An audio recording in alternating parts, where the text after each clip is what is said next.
Hello বন্ধুরা, সুস্মিতার হেসেলে সবাইকে স্বাগত।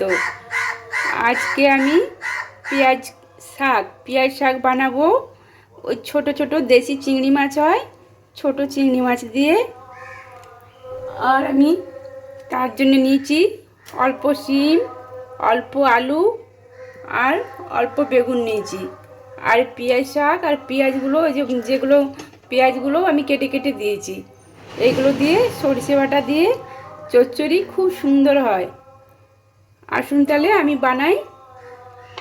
আমার মাছগুলো ভাজা হয়ে গেল, এরপরে এগুলো আমি তুলে নেব। আমার তেল গরম হয়ে গেছে। আমি বড় চামচে 2 চামচ মতো তেল দিয়েছি। এর মধ্যে অল্প কালো জিরে দিয়ে দিলাম।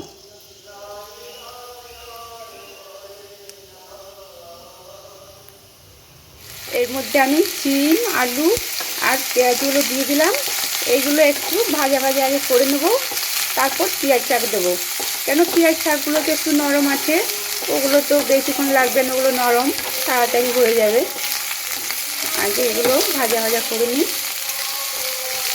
আমার এগুলো ভাজা ভাজা হয়ে গেছে। এরপর আমি পেঁয়াজ শাকগুলো দিয়ে দিচ্ছি।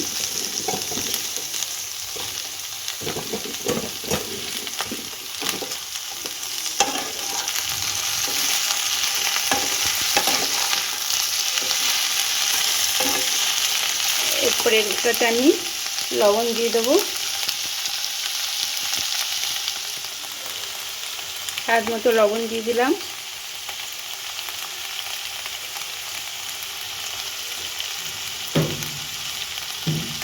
হলুদ গুঁড়ো দিয়ে দিলাম।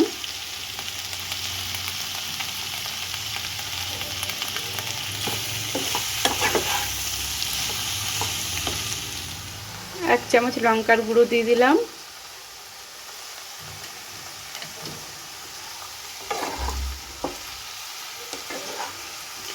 এরপর এগুলো আমি ভালোভাবে ভাজা ভাজা করে নেব।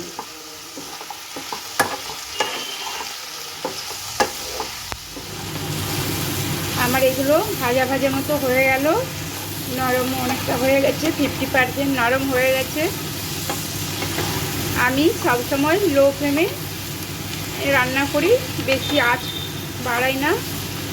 লো ফ্লেমে এরকম চাপা দিয়ে রান্না করলে খেতে সুস্বাদু হয়, খুব সুন্দর খেতে হয়।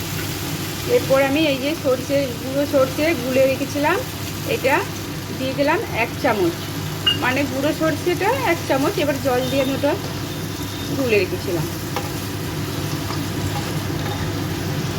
দেখলেন একদম অল্প জল দিয়েছি, এই যে একদম অল্প জল। এতেই আবার এটা লো ফ্লেমে রেখে দেবো, আবার এটা সেদ্ধ হয়ে যাবে। তারপর আমি মাছগুলো আর 5 মিনিট পরে মাছ দেবো। আমি এরপর তুলে আরেকবার এটা নেড়ে নেব।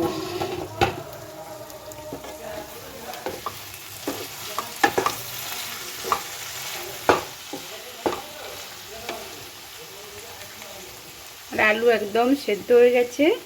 আমি এই যে ছোট ছোট দেশি চিংড়ি মাছ এগুলো দিয়ে দিলাম। এইরকম চিংড়ি মাছ দিয়ে যদি বাজারে পান, নিয়ে এসে এইভাবে, এখন শীতকালে পেঁয়াজের শাক দিয়ে এইভাবে বানাবেন, খুব সুন্দর খেতে লাগে। এটা আপনি শুকনো ভাতের সাথে খেলে আর কিছু লাগবে না। এইভাবে একবার বানাবেন বন্ধুরা, দেখবেন সত্যি বলছি খুব ভালো লাগবে। আর যদি আপনাদের ভালো লাগে তাহলে আমাকে লাইক কমেন্ট করে জানাবেন, শেয়ার করে দেবেন বন্ধুরা, আর সাবস্ক্রাইব করে দেবেন আমার চ্যানেলটা। নিত্য নতুন রেসিপি আপনাদের কাছে পৌঁছে যাবে সবার আগে। এটা আমি আর একটুখানি 2 মিনিট মতো চাপা দেবো, তারপরে এটা নেড়ে নেড়ে আবার ভাজা ভাজা মতো করে নামাবো। আপনারা চাইলে একটু মিষ্টি দেবেন, আমি আর মিষ্টি দিলাম না, আপনারা চাইলে দেবেন। আমার এটা হয়ে গেছে ভাজা ভাজা, দেখছেন একদম শুকনো শুকনো ভাজা ভাজা মতো হয়ে গেছে। খেতে দারুণ সুস্বাদু হবে, দেখতেও সুন্দর হয়েছে। এরপর আমি এটা সার্ভ করে নিচ্ছি, এই প্লেটের মধ্যে করে নিচ্ছি।